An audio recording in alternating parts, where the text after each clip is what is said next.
Buenas tardes con todos los espectadores, espero que se encuentren muy bien y ya estamos ahora retomando esta segunda parte de lo que viene siendo el Congreso Internacional de Paramédicos, en este día de hoy también justamente el Día de los Paramédicos, así que un saludo a todos los espectadores, ahora ya retomando la programación de este breve descanso para almorzar, ya estamos comenzando con las exposiciones también y en esta ocasión ahora le toca lo que viene siendo al licenciado Alexis Ramón Ruiz Jara, que es un licenciado en enfermería, así como también emergencista y también bombero voluntario. Tiene conocimiento de seguridad industrial y salud ocupacional categoría B y también así como es miembro de la Asociación de Profesionales de Higiene y Seguridad en el Trabajo APHST y también así como es docente profesional. Así que dele por favor una bienvenida al licenciado Alexis Ramón que va a estar abordando el tema de lo que viene siendo abordaje inicial al politraumatizado. Así que licenciado Alexis, cuénteme cómo está y ya puede comenzar.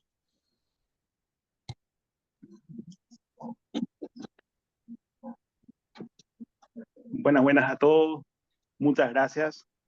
Vamos a dar inicio hoy a todo lo que es el...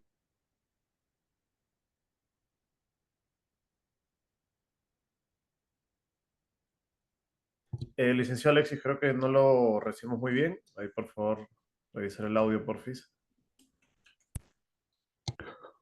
Hola, ahora sí. Ahora sí se la recibe. Sí, ahora sí. Perfecto, muchas gracias.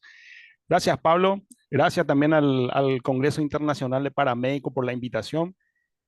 Como ya me presentaste, mi nombre es Alexis Ruiz, soy licenciado en enfermería, especialidad en emergencias en el adulto. Gracias a todos los presentes. Vamos a dar hoy lo que es la asistencia inicial al paciente politraumatizado, basados en la nomenclatura X, A, B, C, D. Bueno, para dar inicio en esto, generalmente en la vía pública, o más bien lo que es la calle, tenemos muchos eventos en donde tenemos que estar bastante atentos. En la introducción en esto, las lesiones que presenta un paciente politrauma puede comprometer su vida y originar secuelas invalidantes. La atención inicial engloba en conocer el escenario prehospitalario y también a nivel hospitalario. Evaluación y acciones iniciales, reconocimiento primario, resucitación, reconocimiento secundario, reevaluación y tratamiento definitivo. Estos son los puntos principales que vamos a ir abordando hoy y cada tema dando también ejemplos en donde vamos a ir intercambiando. ¿Y qué es lo que nosotros tenemos que hacer? El reconocimiento primario. Conocer bien lo que son estas nomenclaturas, que es el X, A, B, C, D, E, a nivel extrahospitalar. ¿Y qué es lo que a nosotros hoy en día, o que la teoría dice, que lleva más rápido a un paciente? Las hemorragias sanguinantes. Por ello, se agregó nuevamente lo que es el control de hemorragia externa severa, inicialmente. A, que es mantener la vía aérea con un estricto control de la columna cervical. B, la buena respiración. C, que es el control de hemorragia y circulación. Y D, que es el déficit neurológico o el estado neurológico y una valoración rápida. La E, que es la exposición y la protección térmica. Y vamos a hablar un poquito y ver también lo que es el reconocimiento secundario, que es el balance global de las lesiones existentes por aparatos y apartados, ¿verdad? Que vamos a ir viendo. E iniciamos con lo que es el control de hemorragia externa severa. ¿Y qué es esto? Nosotros generalmente cuando llegamos a la escena, vemos eh, o tenemos un panorama inicial de lo que está ocurriendo. ¿Cuál es el mecanismo de lesión? ¿Qué significa? ¿Qué es lo que pasó? ¿Qué es lo que ocurrió? Y la hemorragia sanguinante, que es visible, puede matar a un paciente más rápido que la mayoría de los otros mecanismos de trauma. Es posible sangrar hasta morir en pocos minutos a partir de una lesión arterial significativa. ¿Y qué es lo que tengo que hacer yo como primer respondiente, como primer socorrista? Es evaluar y aplicar lo que es el, según el caso, torniquete o empaquetamiento. ¿Y cuáles son los signos de ensanguinación? Bajo nivel de conciencia, pulso, color de piel, temperatura corporal, calidad de la piel y el tiempo de rellenado capilar. Que vamos a ir viendo de a poquitito también cada uno de estos y vamos a ir desglosando más, basándonos nuevamente a lo que es el X. Vamos a ir a lo que es el manejo, controlar cualquier hemorragia externa severa, garantizar la oxigenación, vía aérea y ventilación, identificar cualquier hemorragia, controlar el sangrado externo y reconocer la posibilidad de hemorragia interna. Transportar siempre a un centro asistencial de una forma adecuada.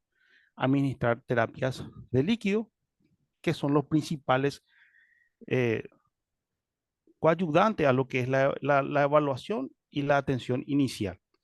Con respecto a lo que es controlar cualquier tipo de hemorragia externa severa, tenemos métodos. Anteriormente se usaba lo que era la presión directa, elevación de miembro y punto de presión. Hoy en día, dependiendo también de esto lo que está ocurriendo, aplicamos lo que es el torniquete, ¿sí? Con el no torniquete improvisado, ojo, tengan cuidado en eso, estamos viendo que a nivel extrahospitalar están tratando de, de, de, de utilizar métodos convencionales que no están permitidos, que no están avalados y también puede generar algún tipo de daño. Garantizar la oxigenación. Demos oxígeno a todos los pacientes que inicialmente estamos evaluando, que la vía aérea y la ventilación esté bien permeable, ¿sí? Identificamos cualquier hemorragia, controlar el sangrado externo y reconocer la posibilidad de hemorragia interna. Transportar a un centro asistencial adecuado. Dependiendo siempre del nivel sanitario, debemos de reconocer cuál es el que le va a brindar una atención adecuada a mi paciente. No le puedo llevar a un nivel 1, no le puedo trasladar a mi paciente en una ambulancia también que no tiene como para dar un soporte avanzado, y eso son cosas que tenemos que ir teniendo en cuenta cuando brindamos la atención extrahospitalar y administrar líquidos siempre adecuadamente. Como estábamos hablando, el control de hemorragia, presión directa con la mano. Actualmente también existe algo que es que hay también un ponente que va a hablar un poquito de lo que es el empaquetamiento de heridas y los tipos de apósitos compresivos que existen. Vendajes elásticos, torniquetes y los agentes esmostáticos. Todo esto nosotros hacemos inicialmente. Fíjense, desde que llegamos al lugar, evaluamos a nuestra situación, nuestra víctima, y qué es lo que le puede llevar inmediatamente. Una hemorragia severa, sanguinante. Entonces, por ello, al identificar inicialmente qué es lo que me puede eh, llevar a mi paciente inmediatamente, tengo que controlar y aplicar de la manera correcta, ¿sí? A lo que es el A, que es parte también de la nomenclatura que estamos viendo, es la causa de la obstrucción.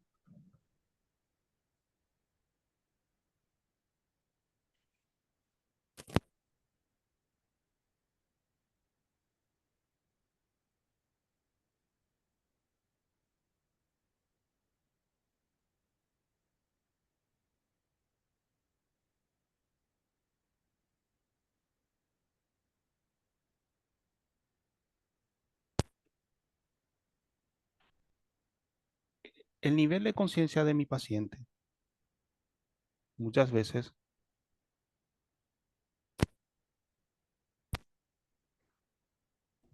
Licenciado, creo que hay unos problemitas en su audio, me parece. Está que se entrecorta un poco. Justo, Pablo, eso estoy mirando, me figura señal baja de wifi. Aguantame un ratito, voy a resolver esto.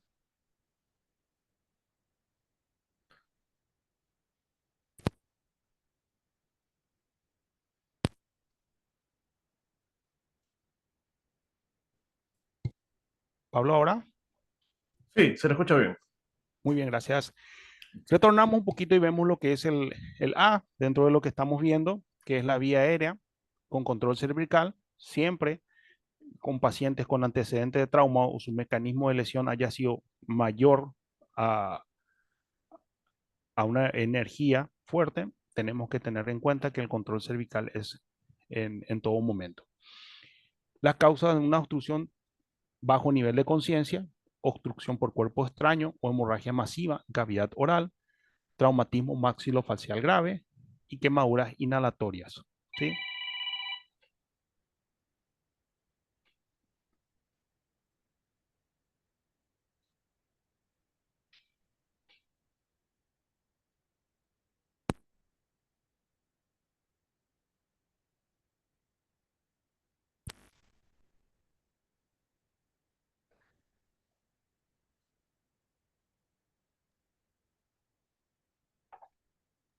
Creo que seguimos con el mismo inconveniente del audio.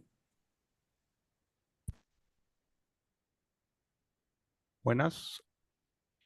Es un inconveniente de mi lacto, pero voy a cambiar de dispositivo. Me aguantan un ratitito. No hay problema.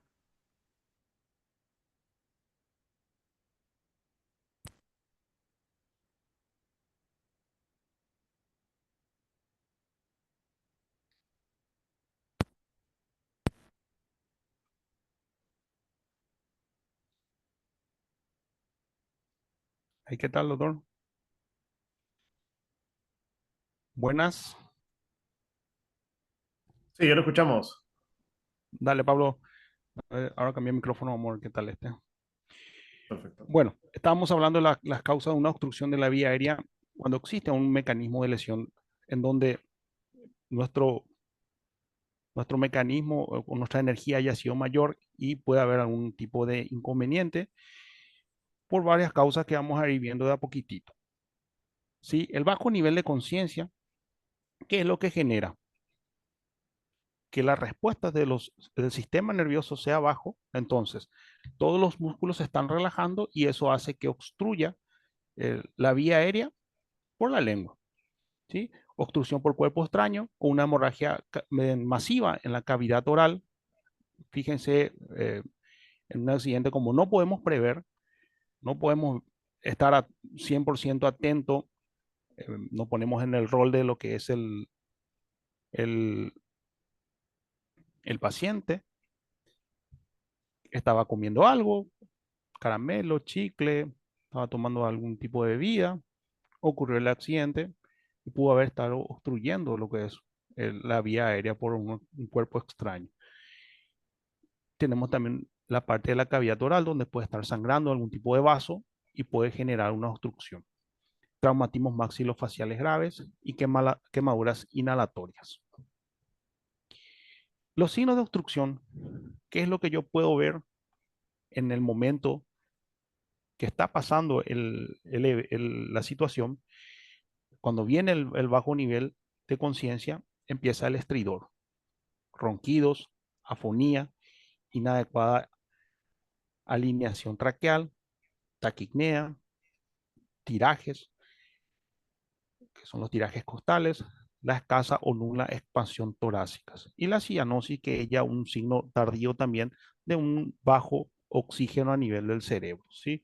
Y viendo un poquitito de cada uno, la alineación traqueal para mí, que vamos a ir viendo casi ya en la parte de los siguientes módulos, lo que es la alineación traqueal. ¿Qué pasó ahí? ¿Por qué se está desviando la tráquea? Y vamos a hablar un poquitito también de eso. Escasa o nula expansión torácica me tiene que llamar la atención. Es, es que ahí está pasando algo a nivel torácico que vamos a ir viendo también de a poquitito. Ahora estamos desglosando un poquito lo que es el X, A, B, C, D, E y luego vamos a ir viendo de a poquitito los casos. ¿Y cómo yo voy a manejar esto? Apertura de la vía aérea utilizando la técnica elevación o tracción mandibular. ¿Qué es lo que me ayuda a esto? A proteger la columna cervical. La desobstrucción, mantenimiento de la permeabilidad a través de dispositivos como la cánula faríngea y también una vía aérea definitiva a través de IoT o una criotomía que también se hace a nivel hospitalar y en algunos casos, dependiendo del profesional, si está preparado, hace la cricotirotomía o la traqueotomía, que no está tan apoyado, pero si no podemos tener un acceso a la vía aérea para la fijación, podemos realizar. ¿Sí? Si no podemos, sostenemos como podemos. No nos aferremos a querer hacer maniobras que no manejemos. Y una técnica de la vía aérea definitiva es conocer también la técnica correcta y en el momento adecuado que vamos a aplicar la vía aérea definitiva. Como pueden observar, esto es lo que se ve cuando yo utilizo el dispositivo con un laringoscopio, ¿sí? El laringoscopio, para poder utilizar, también tiene su técnica adecuada, tiene su tiempo de experiencia para su uso, ¿sí? Y una vez que yo aperturo la vía aérea, ¿qué es lo que observo? Dos pequeñas túnicas blanquitas, que eso me dice que ahí está la apertura de la vía aérea. O sea que es las cuerdas vocales y ahí puedo ingresar con mi tubo endotraqueal. Existe otro dispositivo que se utiliza que es la máscara laringea, que también algunos utilizan, que ahora ya viene combinado, una vez que ingresa la máscara laringea, puede ingresar también un tubo endotraqueal, ¿sí? También que es algo muy versátil en su uso. Y la cricotirotomía que es aplicado también a nivel extrahospitalar, pero como ya les dije, solo si saben la técnica correcta, vamos a utilizar.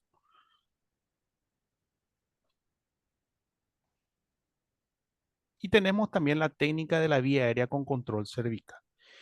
Fíjense, mi paciente que esté inconsciente, con una dificultad neurológica o un déficit neurológico, ¿qué es lo que hace? Se relaja totalmente la lengua. Esto lo que hace es que vaya para atrás, se duerma prácticamente la lengua y vaya para atrás. ¿Y cuál es la manera correcta de identificar que mi paciente tenga una disminución en la mecánica respiratoria, estridor o ronquidos? ¿Sí? ¿Qué es lo que yo hago en este caso que vamos a usar trauma? Es la tracción mandibular. ¿Qué es la técnica de la tracción mandibular? Es fijar el talón de la mano por la parte pomular o la parte, vamos a decirlo, de sobre el cachete, bien fijo. Agarramos el maxilar con la técnica CE y traccionamos solo el maxilar inferior para arriba, en la subluxación como algunos lo refieren. En la subluxación, ¿qué es lo que vamos a hacer? Es que la lengua acompañe similar a esto y haga la liberación de la vía aérea. En caso no trauma, elevación frente al mentón, la técnica más utilizada. Pero en caso trauma, que nosotros estamos viendo ahora todo lo que es mecanismo de lesión a través de un traumatismo o un politraumatismo, es aplicar la técnica correcta, tracción mandibular. Una vez que yo haga la tracción mandibular, tengo que verificar la ventilación. Y ahí también identificamos las lesiones que pueden amenazar la vida y tratar también inmediatamente. ¿Y qué son estos? Neumotórax de tensión, tórax inestable, heridas torácicas abiertas y el hemotórax masivo. ¿Sí? El hemotórax, atención, ¿cuál es la técnica correcta que vamos a mirar o a aplicar? Es la descompresión torácica. ¿Sí? La técnica es otra, es una descompresión con una pequeña agujita. Anteriormente se hacía la línea media clavicular, actualmente estamos usando la línea media axilar, quinto espacio intercostal, y damos un punzo 14 o 16 para liberar y descomprimir un poquitito ese aire que está en la cavidad pleural. Y es la distensión total, vamos a ir viendo por la respiración. El tórax inestable, que es un tórax patiente, que, que hace que el tórax eh, tenga movimientos anormales y no trabaje simétricamente, y es lo que nos hace a nosotros, los profesionales, en identificar inmediatamente y corregir, ¿sí?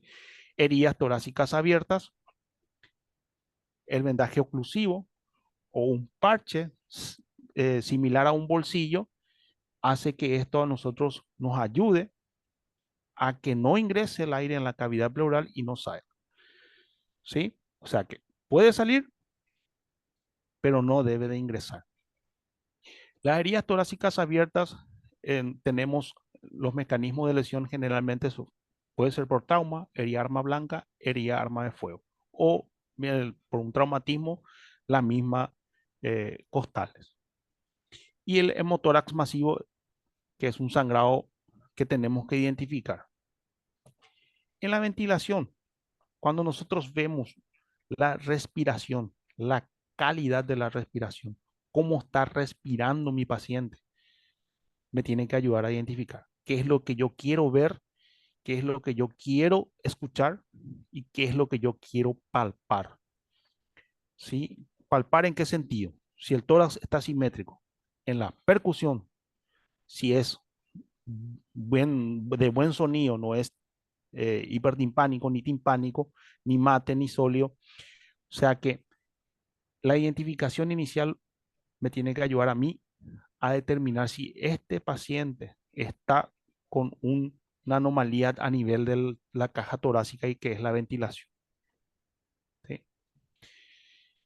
Y los signos de inestabilidad respiratoria, cuando está mayor la frecuencia respiratoria, cuando está mucho mayor o está menor, los movimientos torácicos son asimétricos, los trabajos respiratorios son excesivos, las respiraciones son paradójicas, tenemos heridas penetrantes, el enfisema subcutáneo ya está presente, silencio auscultatorio, la saturación disminuye menor de 90 por lo que es la saturometría o pulsiometría y existe la presencia de la cianosis, ¿sí? Cuando nosotros tenemos presencia de cianosis quiere decir ya que está afectando el sistema nervioso, porque hay una baja de oxígeno a nivel cerebral. ¿Y qué es lo que se presenta inicialmente? La cianosis periférica y luego la centralizada, que es la peribucal, y eso habla que la saturación está muy debajo de lo normal. ¿Y qué tengo que hacer yo? Al identificar todo esto, hacer la oxigenoterapia. Mi objetivo es que la saturación mantenga mayor de 90, ¿sí? ¿Cómo yo voy a distribuir o cómo voy a utilizar esto? A través de un sistema alto flujo, sistema bajo flujo, mascarilla con reservorio, ventilación mecánica a través de la bolsa, válvula máscara, o también conocida como AMBU en algunos lugares. ¿Y qué es mi objetivo? Mantener la frecuencia respiratoria entre 10 a 15 por minuto, con una FiO2 de 100%. ¿Y quién es el único dispositivo que me va a administrar FiO2 100%? La bolsa válvula máscara. Para ello yo tengo que, para pasar a ese punto, tengo que identificar correctamente qué es lo que está pasando. Y una vez que llegamos a eso, vamos a tener tres objetivos o tres como título principal, qué es lo que tengo que hacer: analgesia, sedación, relajación, ¿sí? Para ello utilizo la escala de Ramsey. ¿Qué es la escala de Ramsey? Mide todo lo que es el sistema de cómo está mi paciente, ¿sí? Y le voy a dar unos ítems. Uno, mi paciente está agitado, ansioso. Dos, cooperador, tranquilo. Tres, dormido con respuesta a órdenes. Cuatro, dormido, responde con lentitud a estímulos. 5, dormido, solo responde a estímulos dolorosos. 6, sin respuestas a estímulos.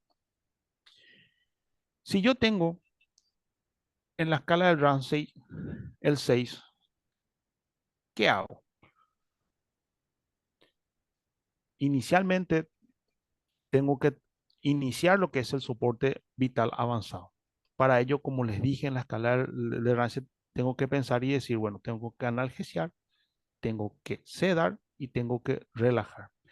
Conocer un poquitito de todo de los analgésicos utilizados, eh, lo que más nosotros disponemos a nivel Paraguay es, entre los opiáceos, tenemos la morfina, fentanilo, meperidina y el tramadol. No opiáceos, que son analgésicos, paracetamol, metamizol y el ketorolaco, que son más utilizados a nivel analgésico sistémico.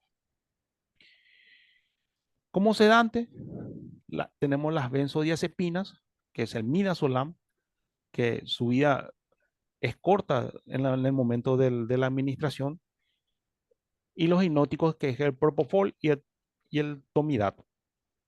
¿Sí? El propofol es más utilizado a nivel hospitalario, disminuye bastante el PIB, provoca hipotensión, depresor del sistema respiratorio, y la dosis es única, que es de 1 a 2 miligramos kilopeso en bolo lento. ¿Sí? Y el topimadato, que también es utilizado porque disminuye la presión intracraneana y la estabilidad hemodinámica. Sí, tenemos casos en donde hay una sobredosis de los opiáceos o no opiáceos, o de lo que la parte de sedación, tiene sus antagonistas. La naloxona, antagonista al opiáceo, y el flumacenilo, que es el antagonista a las benzodiazepinas, y las dosificaciones que están puestas. Como relajantes musculares existen dos: las despolarizantes y las no despolarizantes. Lo que más están siendo utilizados son las no despolarizantes, que es el atracurio o el bocurón. Por su acción, que es más rápida, que dura poco, que dura aproximadamente 30 minutos, y también los despolarizantes, que son la succinilcolina, que también su acción es rápida y su duración es de 5 a 10 minutos. ¿Sí? Estos son los que están siendo utilizados para relajar a los pacientes a nivel muscular. Y pasando un poquito y viendo lo que es el C, vamos a ingresar a lo que es las causas del shock, que es lo fundamental dentro de esto, que la causa de shock hemorrágico, lo más frecuente en el paciente politraumatizado, cariogénico, obstructivo, neurogénico y séptico. Estas son las causas del shock. Y la clasificación clínica del shock está modificado actualmente según todo lo que es la atención avanzada en trauma. Tenemos 4 clases: leve, moderado, grave, masiva. En todo esto nosotros tenemos que saber identificar a través de, de la tabla que estamos viendo, por pérdida de sangre, o pérdida de volumen, o pérdida de ml en sangre. Es un poco difícil a nivel extrahospitalario calcular, pero sí estimar de cuánto ml aproximadamente haya perdido. ¿Cómo vamos nosotros identificando esto? Por su frecuencia cardíaca. Si nosotros ya estamos teniendo en donde la frecuencia cardíaca empezó a aumentar en 320 latidos por minuto, quiere decir que está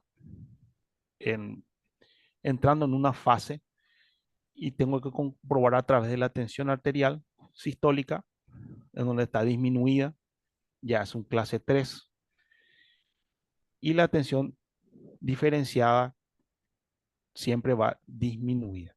El relleno capilar también es un elemento fundamental dentro de la evaluación, y la frecuencia respiratoria, el gasto urinario y el estado mental.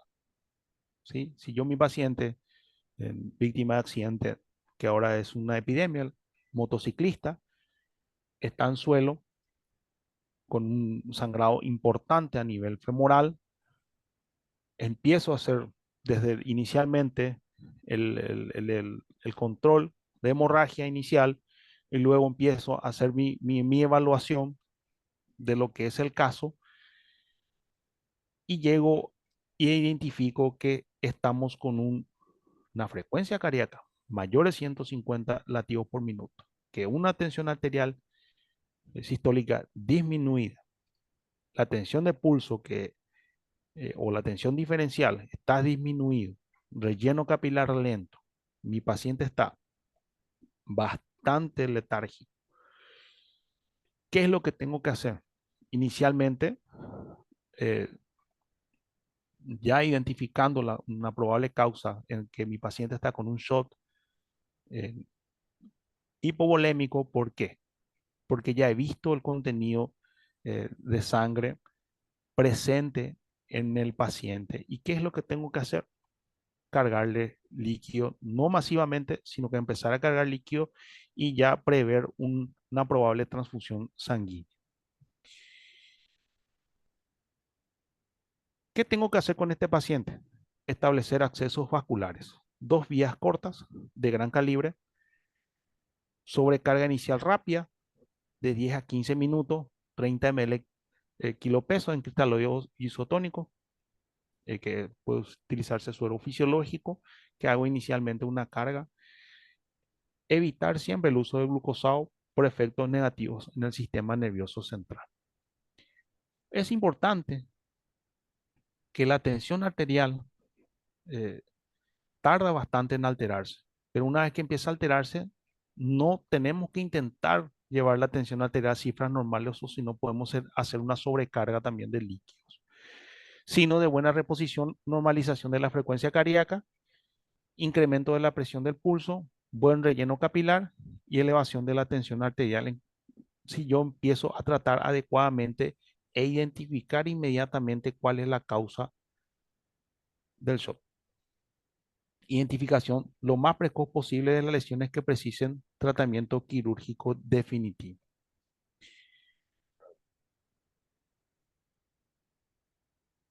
A nivel de los traumatismos cráneoencefálicos, la exploración neurológica inicial entra en el D. Y entramos en lo que es la escala coma de Glasgow, que es un buen identificador de los valores de cómo está el sistema nervioso central. ¿Sí? Apertura ocular. Le damos un puntaje de 4 si es espontánea, a la voz, al dolor o nula. ¿Sí? Si yo inicialmente llego, abordo a mi paciente, pregunto, ¿qué tal estás? No me responde. ¿Qué puntaje le voy a dar? ¿En respuesta verbal o respuesta motora? Fíjense la escala que estamos teniendo es un máximo de 15, mínimo de 3 y 8 ya prácticamente un soporte avanzado. Volviendo otra vez al paciente. Llego. Mi paciente está víctima de agresión social, que fue brutalmente eh, violentado. Llego, me identifico, abordo al paciente. Le, le hago una pregunta sencilla. Me responde confusamente. ¿Qué puntaje le doy? 4. Respuesta ocular. No tiene ninguna respuesta ocular por inflamación o por algún tipo o algún motivo. Trato de que ese paciente abra los ojos si puede o no, para darle un puntaje correcto. Si me dice que no, en lo que es la respuesta motora ya voy a ir corrigiendo también, ¿sí? O sea, que obedece a mandos. ¿Por qué hago y recalco bastante esto? Porque existen agresiones sociales en donde la parte facial es lo más afectado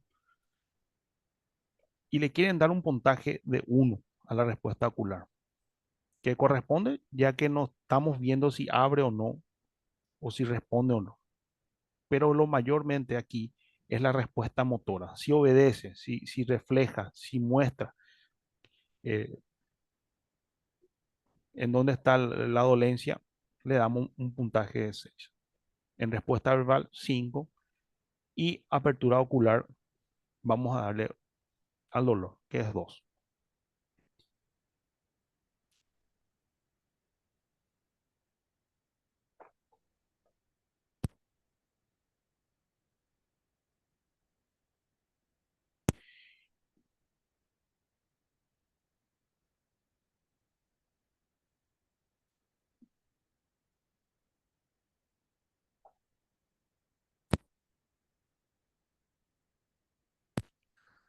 Y la escala Coma de Glago es el ABC, o como decimos aquí en Paraguay, es nuestro rosario a nivel del servicio extrahospitalario en todos los casos, ¿sí? En accidente vehículo-motor o en agresiones sociales.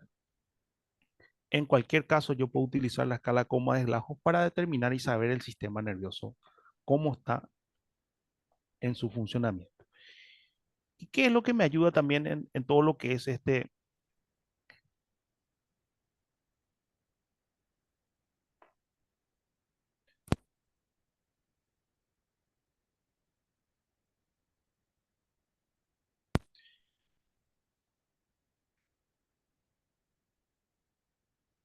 el examen pupilar? Me ayuda bastante a determinar también a nivel neurológico qué es lo que está pasando. Los ojos me ayudarían a saber si está normal o no está normal el sistema nervioso. ¿Qué tamaño puede estar? Anormal, diferencia, reactiva, reflejo directo o consensuado. Y tenemos 4 nomenclaturas que vamos a ir utilizando. La isocoria, pupila de igual tamaño, que son normales, de 2 milímetros de diámetro.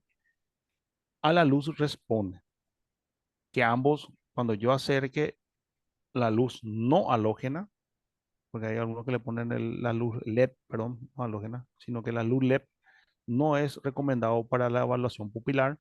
Si la luz normal es identificar si responde las pupilas. Si las pupilas bilateralmente responde correctamente, vamos bien. Si yo al alumbrarle las pupilas están con una contracción excesiva, están bastante chiquititas, están mióticas, está miosis. La intoxicación por insecticida, droga e insolación son las causas de que mis pupilas estén bien contraídas y no reactivas a la luz. Cuando yo estoy volviendo a evaluarla a nivel neurológica, se presenta lo que es la dilatación excesiva de las pupilas, le denominamos midriasis, falta de oxígeno o intoxicación por alcohol industrial. ¿Sí? Algo neurológicamente está.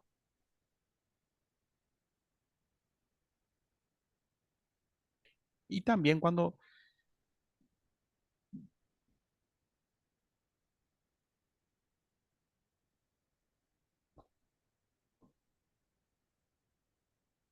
y los pacientes y seguimos evaluando la anisocoria, es la pupila desigual.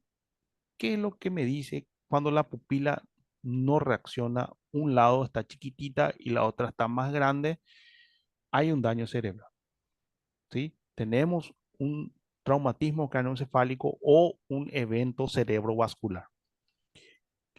No obstante, en la evaluación pupilar no solamente se le realiza a los pacientes con trauma, también podría ser a todos los pacientes clínicos la evaluación pupilar, perdón, y siempre la pupila me va a ir diciendo cómo está el sistema nervioso, tanto a nivel de oxigenación y a nivel cerebral.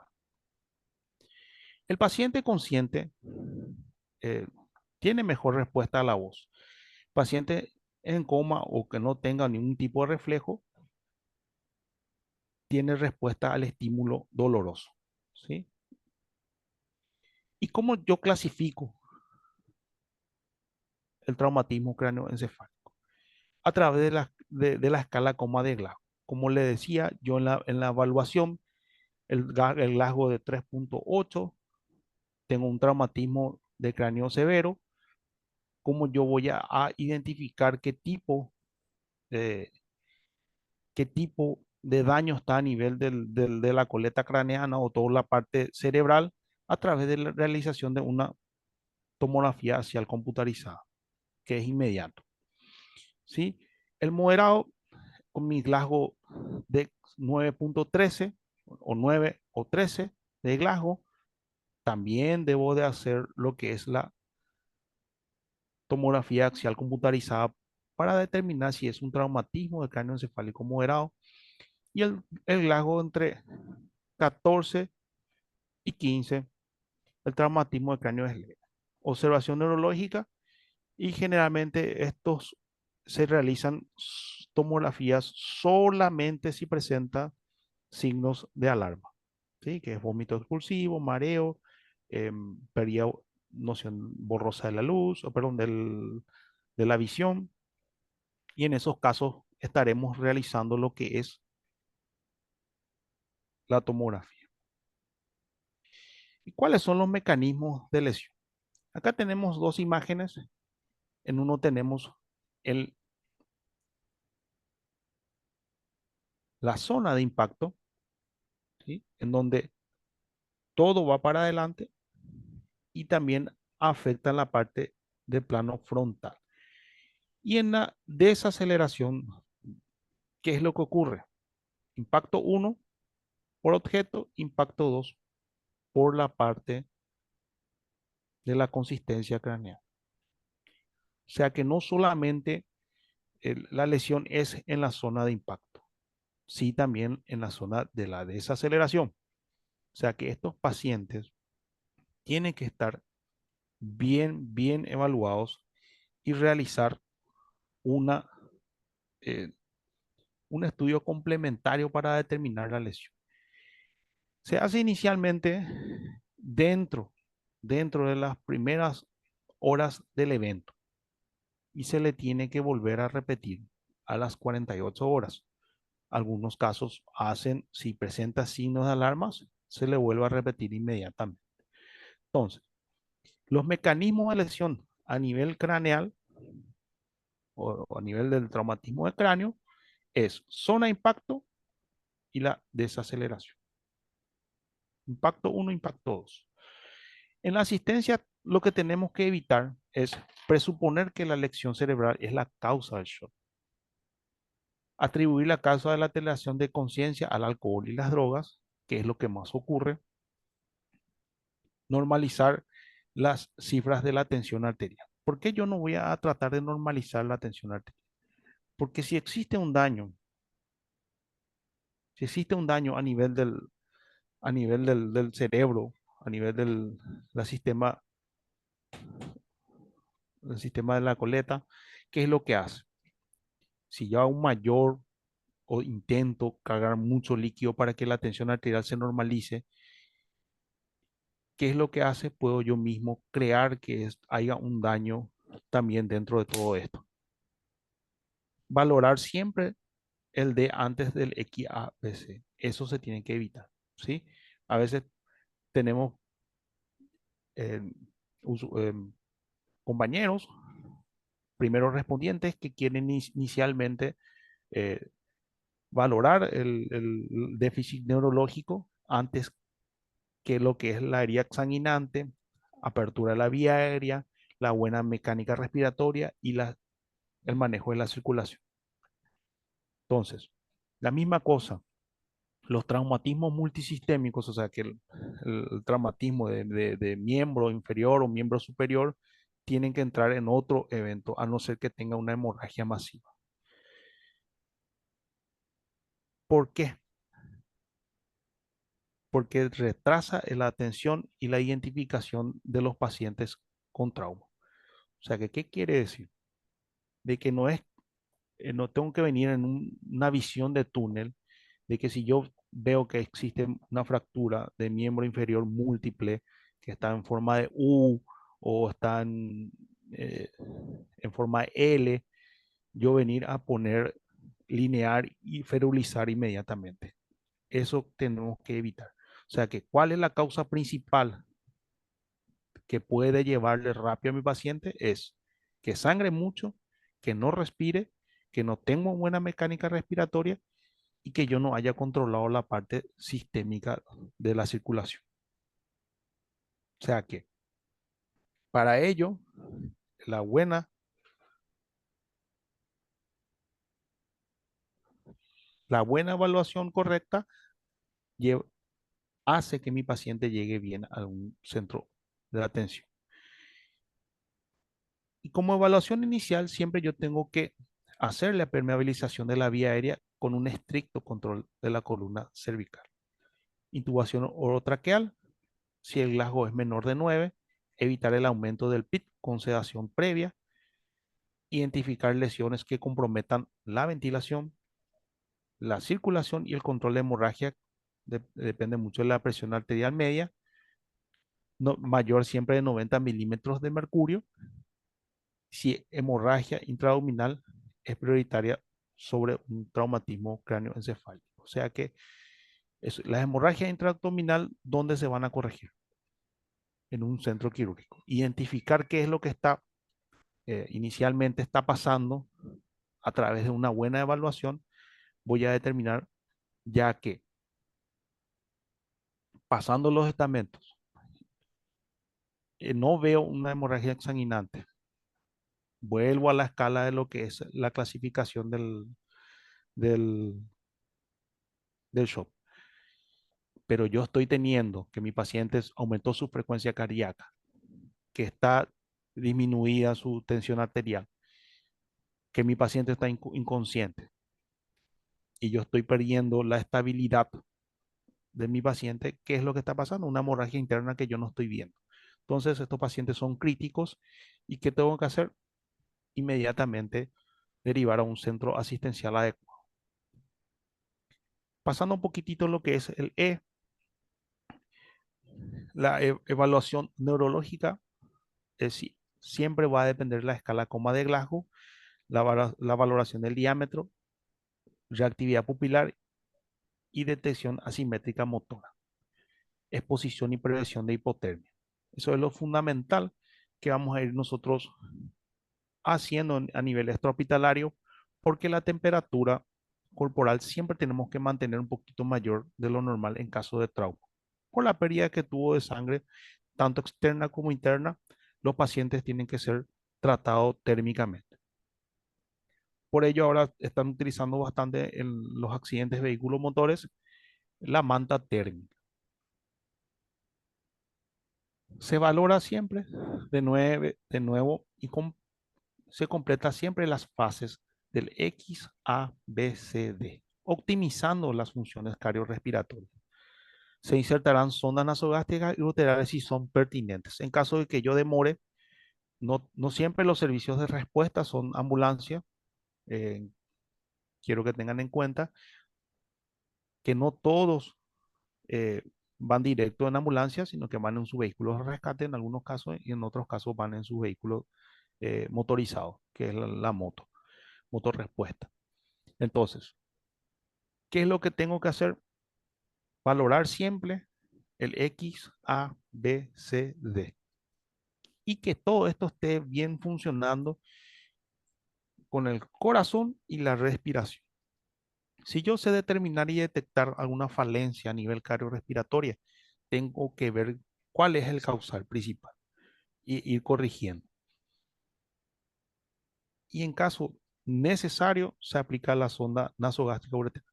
No está tan, a nivel extrahospitalario no se está implementando esto, no lo están aplicando, porque el tiempo de respuesta de las unidades de emergencia son buenas.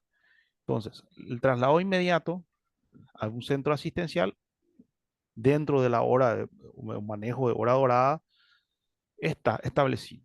Está siempre antes de los 15 a 10 minutos. Y el examen clínico secundario. exploración desde la cabeza a los pies. Si yo tengo todo normalizado, mi función cardiorrespiratoria está bien, controlado, empiezo a explorar desde la cabeza a los pies qué puede estar pasando. ¿Y qué yo tengo que valorar todo esto? Ir observando punto a punto todo lo que es la parte, nuevamente, cráneo, miro los oídos, miro los ojos, qué es lo que yo quiero ver dentro de todo esto. En los oídos que no tenga ningún fluido, que no haya perdido ningún tipo de sangre, nada, que no tenga ningún elemento incrustado, que no tenga ninguna herida abierta. Y paso nuevamente a la parte facial. La fascia, ya vimos lo que es la parte de las pupilas, miro las fosas nasales, que tal están liberadas, miro la boca, la cavidad oral, que está, no está bloqueada, no tiene ningún tipo de elemento. Fíjese que ahora también estamos teniendo un pequeño inconveniente con el manejo de la vía aérea a nivel de la cavidad oral, porque tenemos o se utiliza eh, paladares complementarios siempre a todo esto y tenemos que ver para retirar. ¿Sí? Miramos cuello, qué tal está el cuello, miramos la línea traqueal, que esté correctamente, miramos o palpamos, observamos los tirajes de los esternocleidomastoideos que tal están, si están en excesivo trabajo o están normales, y venimos sucesivamente. Tórax, que yo quiero mirar o ver, observar en el tórax. Que el tórax esté simétrico, que la buena mecánica, porque estamos hablando del sistema mecánico respiratorio, porque de la calidad de la ventilación vamos a ver a través de la oximetría y a través del sistema tisular. ¿Sí? Entonces, ¿qué es lo que yo quiero ver en el tórax? Que se eleve simétricamente, que sea correcta, que no exista ninguna herida perforante, que no tenga ninguna herida lacerante que pueda esconder a un punzante e ir verificando punto a punto. Cavidad abdominal. ¿Qué me interesa el abdomen? Que esté blandito, depresible, que no esté rígida, ¿sí? ¿Qué pasa? Que yo en el momento que estoy evaluando a mi paciente, el abdomen está bastante rígido. A esto llegamos nosotros a la parte hemodinámica, donde está bastante rígido. Mi frecuencia cardíaca aumentó, mi tensión arterial disminuyó. Y yo en el abdomen me quedé en mi evaluación y está bastante rígido, tenso, tieso. ¿Qué es lo que está pasando? Algo está adentro que hace que el sistema mesentérico o el sistema protección a todo lo que es la parte intestinal se endurezca. Se endurezca porque hay una presencia de un agente extraño que es sangre. No es extraño, pero para él es extraño ya que esa cavidad no tiene que haber nada. ¿Qué es lo que hace? Se pone bastante tiesa, dura. La misma cosa cuando tenemos alguna obstrucción, alguna eh, infección interna, ¿qué es lo que hace? Trata de proteger y se endurece bastante. Entonces, volvemos a la evaluación. ¿Qué es lo que quería contra el abdomen? Que esté depresible, no, que no haga resistencia, que sea palpable. Vengo en la parte de la cintura pelviana, que ambas crestas ilíacas estén simétricas, que no haya ninguna deformidad. La misma cosa en la parte femoral, femoral izquierda, femoral derecho, que ambos lados estén simétricos. Y voy sucesivamente evaluando miembros inferiores, que ambos tengan distalmente pulso perceptible, y así sucesivamente. La exploración, como ya les dije, de la cabeza a los pies, me ayuda a determinar elementos complementarios a lo que está pasando. Procedimiento de diagnóstico especial, acá habla más a nivel craneal, que habla de la tomografía axial computarizada. También existe el uso de un ECOFAS, que es algo inmediato.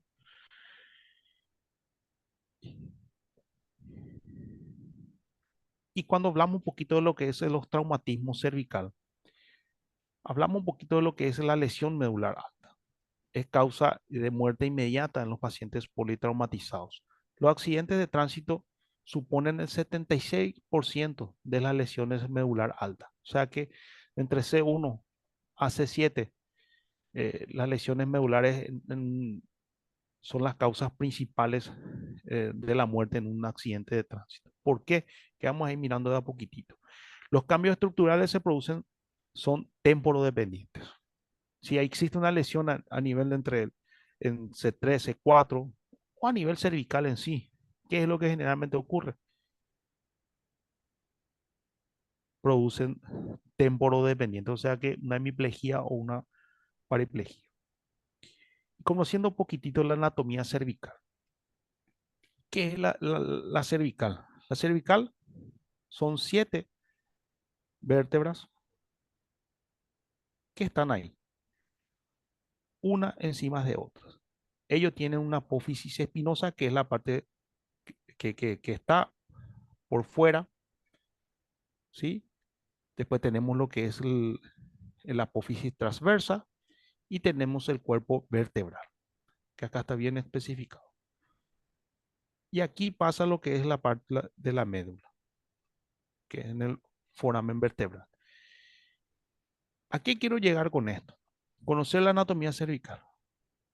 En un mecanismo de lesión existen estas probables lesiones por flexión, compresión axial, flexión, compresión axial, fractura por aplatamiento, flexión, rotación, hiperextensión y flexión y separación.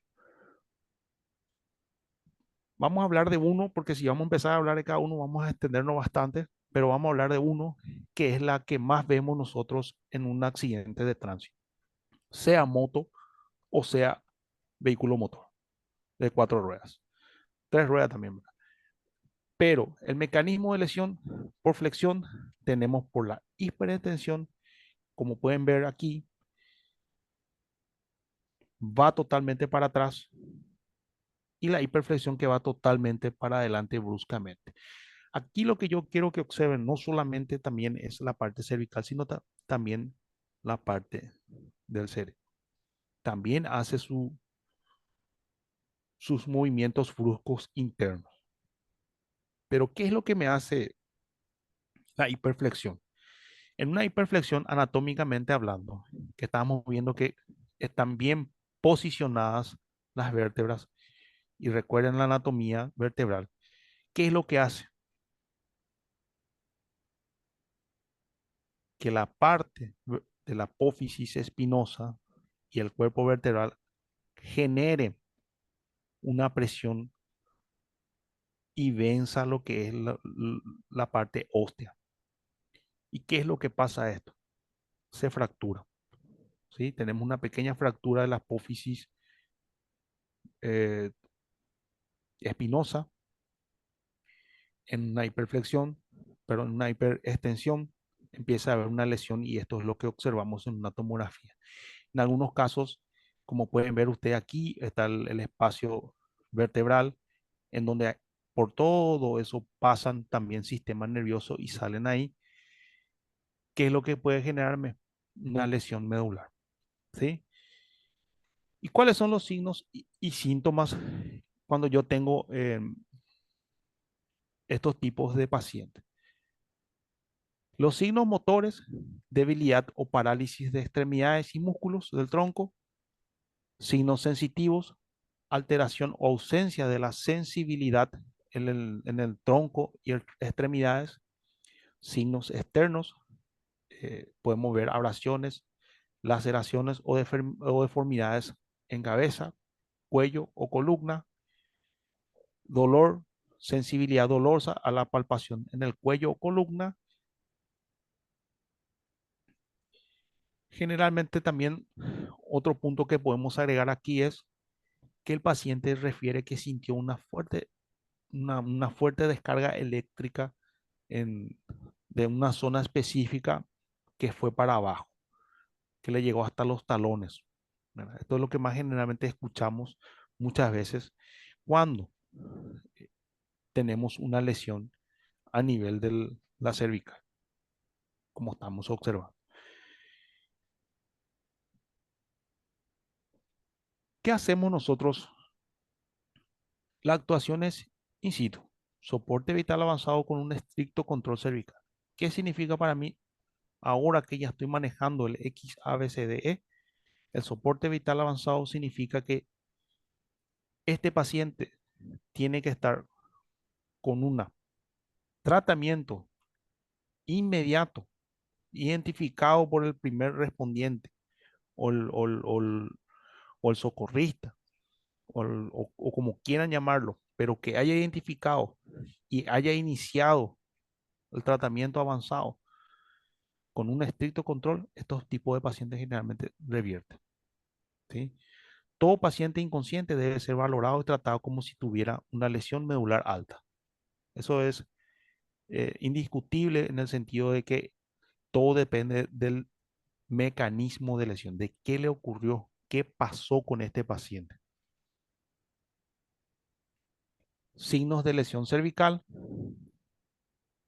arreflejia flácida, relajación del esfínter anal, respiración diafragmática, capacidad de doblar pero no extender el codo, mueca al dolor por encima, pero no por debajo de la clavícula, hipotensión bradicardia sin hipovolemia y priapismo. ¿Sí? Si esto nosotros identificamos correctamente, estamos con una lesión medular alta. ¿Sí? También existen las lesiones medulares en donde nosotros vamos a ver entre lo que es shock neurogénico y shock espinal, que en algunos casos el alta temperatura por sobre la lesión de la médula, que ese es otro punto. Eso ya es un tratamiento un poquito más no prehospitalar, sino que identificar y conocer es bueno para nosotros. Si yo tengo una lesión medular por una carga axial que suele ocurrir, que es una carga axial que agarra el estos generalmente son lesiones de pintores y electricistas para dar una buena identificación, en donde se suben la escalera en un punto X, se desliza la escalera o pierde peldaño y cae parado. Estos pacientes hacen una carga axial en donde la descarga inicia, la absorción de impacto inicia en talón, pero termina a nivel de C1, que es la cervical, que ese recorrido de energía o descarga va para arriba, más otra vez con el peso. Y el peso más la velocidad en que cayó. Y es lo que soportó esa columna. Entonces, ahí nosotros tenemos una lesión en donde él inicialmente sintió una electricidad. ¿A qué nivel? Nos dice, sentí a nivel y aproximado nos da medio de la columna entre tórax y abdomen. Entonces estamos hablando de una lesión lumbar o torácica. Al empezar la evaluación, mi paciente tiene una temperatura normal para arriba y un poquito más fría para abajo y se marca, se determina bastante bien porque el color de la piel en la temperatura alta es un poquito roja y la temperatura baja generalmente es un color un poquito más pálida. Entonces estos pacientes están con una lesión medular, ¿sí? Que suele ocurrir. Y tenemos los segmentos medulares, como le estaba explicando. La lesión a nivel de C2, tetraplegia con signos o con nivel sensitivo mandibular, necesidad de ventilación mecánica. Lesión entre C5, C6, tetraplegia con nivel sensitivo en clavículas y respiración abdominal. Entre T1 y T8, paraplegia, que es la respiración abdominal, y L1, tenemos paraplegia, pérdida de sensibilidad en perineo, que generalmente tiene liberación de esfínter y no alteración de la respiración, porque esto es mucho más abajo. Y cuando tenemos una lesión cervical, de la columna cervical, la fractura de Jefferson es por compresión axial, la que estábamos hablando, con fractura de dos o más áreas del anillo del atlas. ¿Cuál era el atlas? Es la base de donde va la coleta craneana o todo el cráneo en sí va sustentado por encima. Fractura de Haxman es la del ahorcado, fractura bilateral del arco y axis, fractura de odontoides y la inestabilidad entre C1 y C2. ¿Sí? Estas son las lesiones cervicales según el caso. Tratamiento: inmovilización adecuada, soporte vital avanzado, IOT, preferiblemente utilizar un relajante no despolarizante, que es el bocuronio o el atracurio. Shock neurogénico, hipertensión, bradicardia, hipotensión, piel caliente. Esto es lo que nosotros vamos a tener en un neurogénico. Administrar cristaloide para mantener siempre la tensión arterial, no tratar de aumentar, ¿sí? Porque estamos luego con una pequeña elevación de la presión arterial y nosotros tratando otra vez de compensar. El intervalo óptimo para actuar se encuentra alrededor de las 4 horas. A nivel del tórax, cuando tenemos algún tipo de traumatismos, el primero es el signo de hipoxemia, bajo oxígeno en sangre, ¿sí?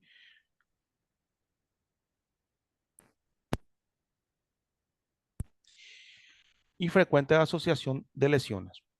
El buen manejo del XABCD va a hacer que yo identifique,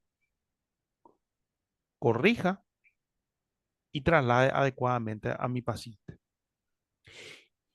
¿Y cuáles son las lesiones con compromiso vital agudo? El taponamiento cardíaco, elevación de la presión venosa, hipotensión, tonos apagados, no se ve una regurgitación yugular, sí hipovolemia. En el neumotórax, atención, tenemos la presencia de ingurgitación yugular. ¿Qué es la ingurgitación yugular? Yugular, estamos hablando de la parte del cuello. La línea traqueal es todo lo que nosotros vemos, acá nosotros en nuestro país le llamamos la manzana de Adán, la parte traqueal. Entonces, la línea media traqueal está siendo afectada por una compresión interna, ¿sí? Anatómicamente estamos diciendo que hay un colapso dentro de la caja torácica. ¿Y qué es lo que está afectando a la vena y arteria yugular? ¿Y qué es lo que hace generalmente? Que la vena yugular se inflame o, o haga que no haya un buen volumen sanguíneo, y lo cual hace que aumente la tensión a nivel yugular y empieza a generar una desviación. Tenemos un espacio triangular entre lo que es la línea traqueal, el esternocleidomastoideo y la base maxilar. Ese triángulo, nosotros generalmente controlamos el pulso carotídeo. Al controlar el pulso carotídeo, como sabemos, todos los paquetes vasculonerviosos, como su nombre lo dice, se van todos juntos. Se va una vena, una arteria y un nervio, ¿sí? En la regurgitación yugular se inflama la parte venosa, porque es la más sensible. El que genera mayor resistencia es la arterial por su capa en sí, por lo que está con su consistencia es totalmente diferente. Y la vena yugular la que generalmente se inflama. Y esa es la ingurgitación yugular. Hay un silencio auscultatorio en un lado del tórax, timpanismo, que es un aumento del, del, del sonido. Si usted ahora mismo hacen una percusión, que es ponen la palma de la mano sobre la caja torácica y golpean con, con el otro dedo, por de la otra mano, golpean fuertemente, hacen un ruido timpánico, ¿sí? Esto tiene que estar normal, o si empieza a haber un timpanismo mate, que es como si fuese, no, ya no sea un órgano hueco, sino que esté algo ahí, es porque estamos con o sangre y el aire es más tambor. Insuficiencia respiratoria grave, compromiso hemodinámico y desviación traqueal. En el neumotórax abierto, que es también un compromiso vital, Las alteraciones fisiopatológicas están en relación con el tamaño del defecto. Hemotórax masivo, más frecuente con heridas penetrantes.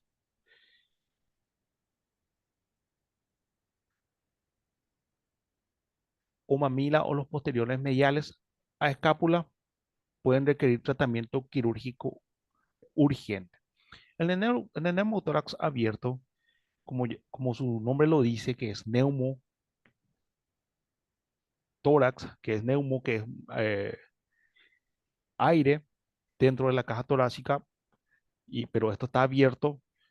Tenemos tórax succionante o silbante o como quieran denominarlo, pero hay algo anormal en burbujeo a través de esa herida. ¿Qué es lo que yo tengo que hacer? Es el vendaje oclusivo. ¿Qué es el vendaje oclusivo? Es poner un pequeño parche en forma de bolsillo, siempre mirando por la parte de abajo, como para que si es que hay un sangrado activo, eso salga y no evite que la bandita que le pongo o el leucoplas o el esparadrapo que yo coloque en forma de bolsillo eh, haga que salga todo eso. En el hemotórax masivo, más frecuente, como decimos, en herida penetrante, y las lesiones son bastante eh, observadas y esto generalmente tiene que ser inmediatamente trasladado, porque estos pacientes necesitan un tratamiento quirúrgico urgente. Las lesiones con potencial compromiso vital es la contusión pulmonar, que es el bolet costal, rotura de vía aérea, traumatismo esofágico, traumatismos cardíacos, traumatismo de grandes vasos, lesiones diafragmáticas, neumotórax o hemotórax simple, fracturas costales y esternales. Bueno, abrimos a debate, preguntas, consultas, dudas.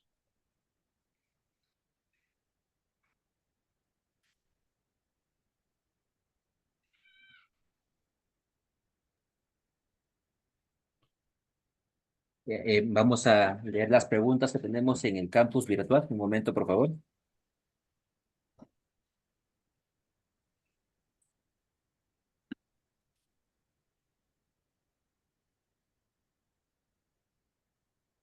La primera pregunta es: ¿qué consideraciones especiales se deben tener en cuenta al evaluar y manejar la vía aérea en un paciente politraumatizado, especialmente en casos de trauma facial o cervical?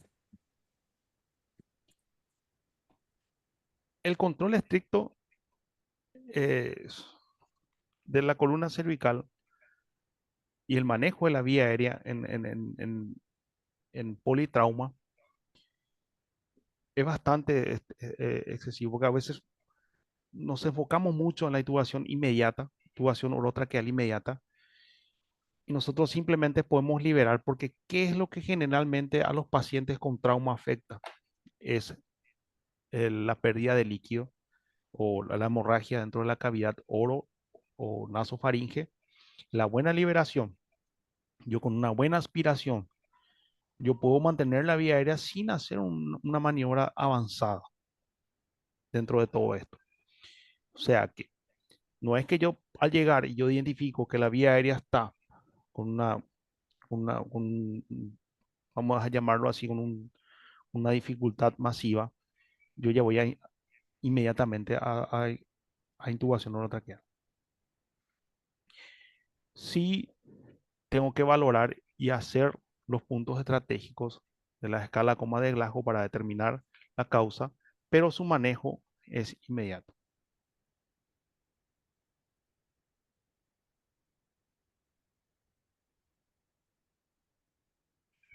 Tenemos una siguiente pregunta. ¿Cómo se determina la necesidad de intubación endotraqueal en un paciente politraumatizado y qué técnicas se utilizan para asegurar una vía aérea definitiva? ¿Me repetís, por favor, doctor? Me salió en recortado. ¿Cómo se determina la necesidad de intubación endotraqueal en un paciente politraumatizado ¿Y qué técnicas se utilizan para asegurar una vía aérea definitiva?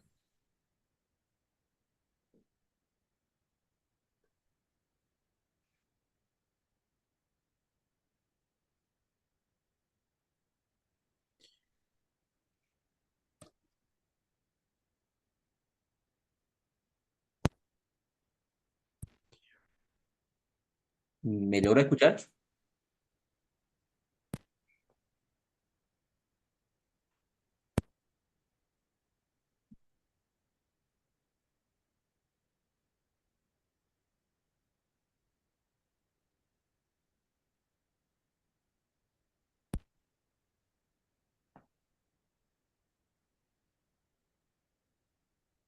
Bueno, doctor, ¿me escuchas?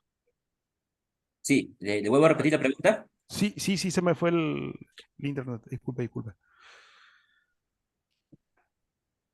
¿Cómo se determina la necesidad de intubación endotraqueal en un paciente politraumatizado y qué técnicas se utilizan para asegurar una vía aérea definitiva?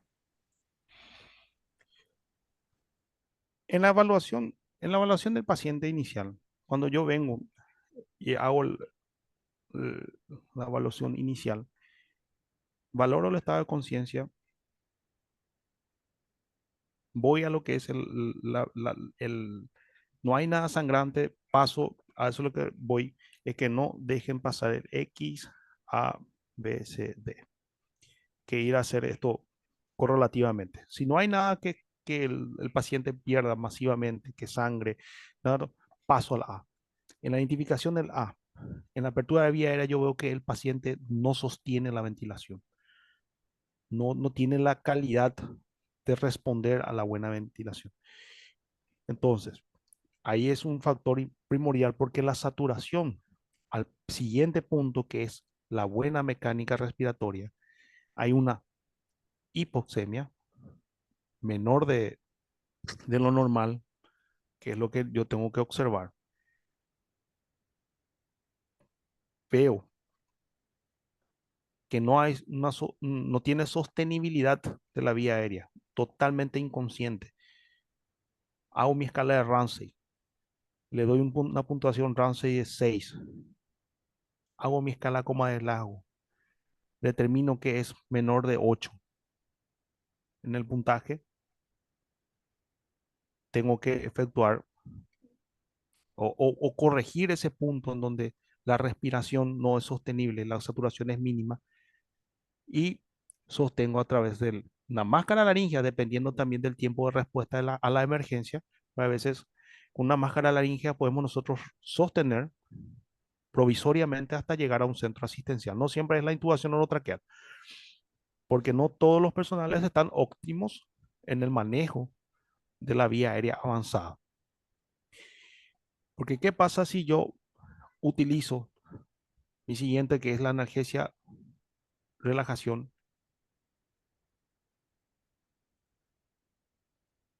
y no puedo fijar la vía aérea? Tengo otra complicación que es la de que sí o sí se tiene que hacer una intubación otra por las relajaciones, sí. Algunos anulan prácticamente como el bacuronio o tracurio que están siendo utilizados en un paro, perdón, en un traumatismo de tórax en donde la sostenibilidad de la vía aérea no es correcta. Yo trato de hacer la intubación, que no es mi día a día y no tengo el dispositivo adecuado, que es la máscara laringea, que es lo más recomendado, y intento hacer la intubación traqueal y no llego a sostener. Tengo otra complicación más. Entonces, lo más recomendado es sostener la vía aérea con una máscara laringea, también dependiendo mucho del tiempo de respuesta.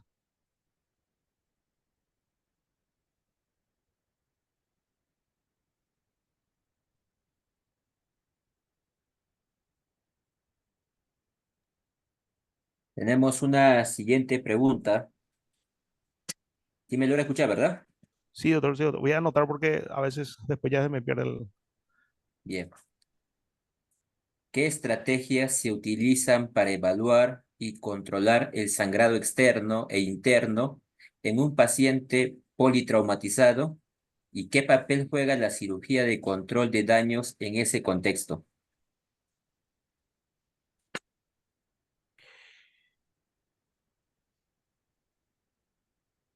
En el manejo de la hemorragia externa, como nosotros podemos observar, podemos utilizar las estrategias en miembros, el torniquete, en,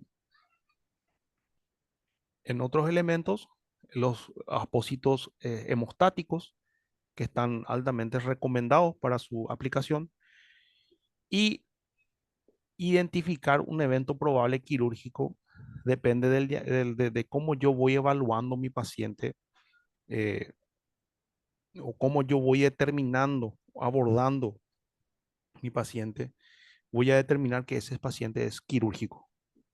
¿Sí? Como le estaba diciendo, el, externamente no tengo ningún sangrado, poner este ejemplo, pero él está con su tensión arterial disminuida, su frecuencia arterial aumentada, y después estoy teniendo sistemática y periféricamente una afección que es la diaforesis, que está sudando masivamente, que está pálido, que estamos con una dificultad respiratoria marcada, apoyo con oxígeno. Y eso, ¿qué me dice? Que está pasando algo adentro que yo no estoy viendo. O sea, que hemodinámicamente el paciente está con una afección y yo ya determiné que está en un probable shot hipovolémico por una lesión interna que yo no estoy observando. Pero determinar para corregir inmediatamente es lo que ayuda a que mi paciente pueda salir de eso.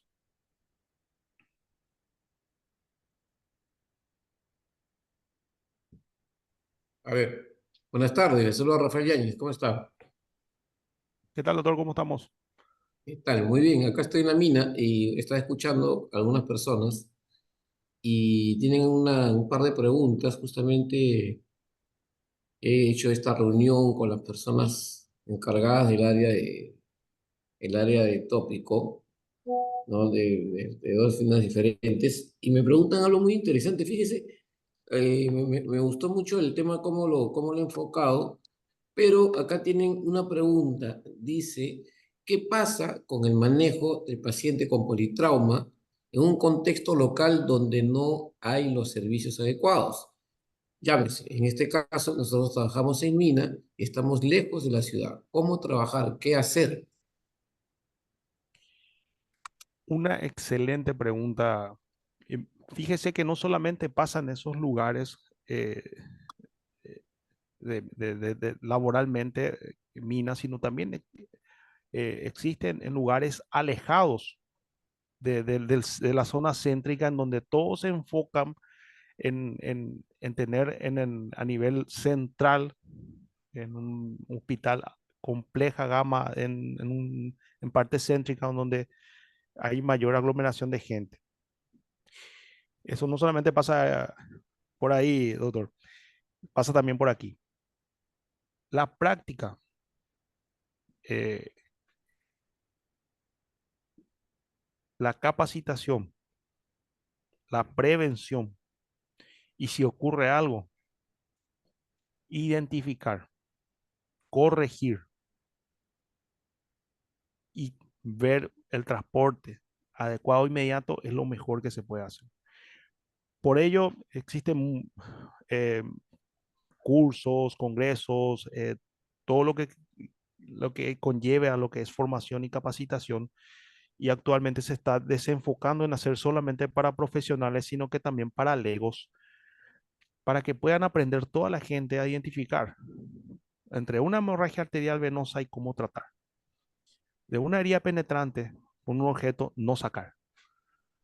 Eh, Identificar cuando el paciente está en un paro cardiorrespiratorio, qué hacer mientras los servicios de emergencia llegan. Porque ¿quién es el que salva la vida? Es esa persona que está al lado de la otra, al que fue testigo presencial o el que estuvo presente. ¿Y quién le salva la vida? Es la primera persona que le pone, como yo siempre le digo a la gente, una curita a esa herida. Es la que le salvó la vida.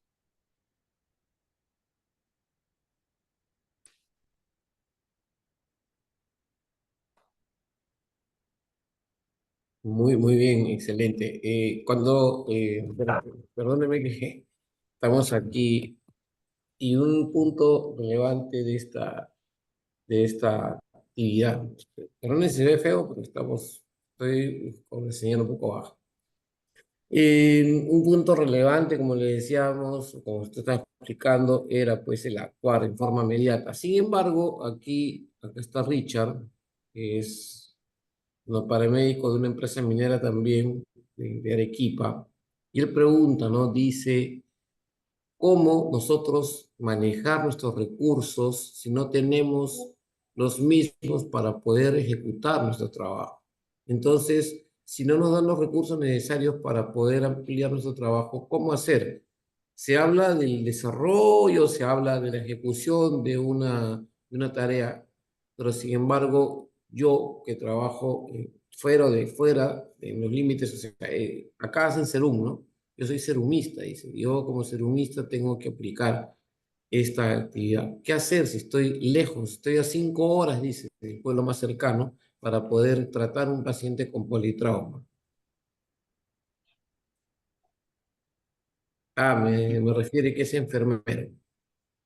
y la verdad que cuando no tenemos recursos materiales, eh, más nos queda identificar, activar el sistema y esperar, siempre y cuando realizando la evaluación constante de mi paciente. Eh, Ocurre no solamente en esos lugares, sino que en pequeñas unidades de salud familiar del interior de los países ocurren los mismos casos y aplican la técnica según disponen y van. Sostienen la vía aérea, sostienen un poquito de lo que es la parte sistémica cardiovascular y activan al sistema, hacen lo que pueden. Es bastante, no es los únicos lugares con que he escuchado que se trabaja precariamente. Aquí también tenemos lugares donde se trabaja precariamente a nivel de materiales e insumos. Como dicen, las habilidades tenés, pero no los materiales. O sea, vos sabés lo que tenés que hacer, cómo tenés que hacer, pero no tenés los materiales necesarios. Cuesta un poquito, pero hacemos todo lo posible. Ok, es una de las interrogantes que teníamos. No sé si Juan Carlos tenga otro interrogante o Pablo.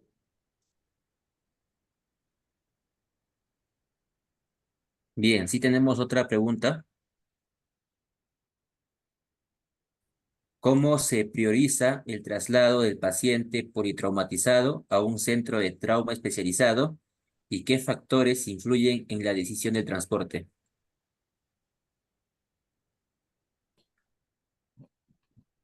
Determinando inicialmente mi paciente es crítico o no crítico. ¿Sí? ¿Cómo yo voy a dar prioridad? eh, Lesiones que puedan ser causal vitalmente, traumatórax que no pueda yo controlar, un TCE que yo identifico que es grave y lo primordial de todo esto, que es una herida exsanguinante que yo no pueda controlar. Esas son las prioridades de derivación. Todo aquel que pueda afectar directamente al sistema hemodinámico. ¿Y cuáles son los factores para determinar en el traslado?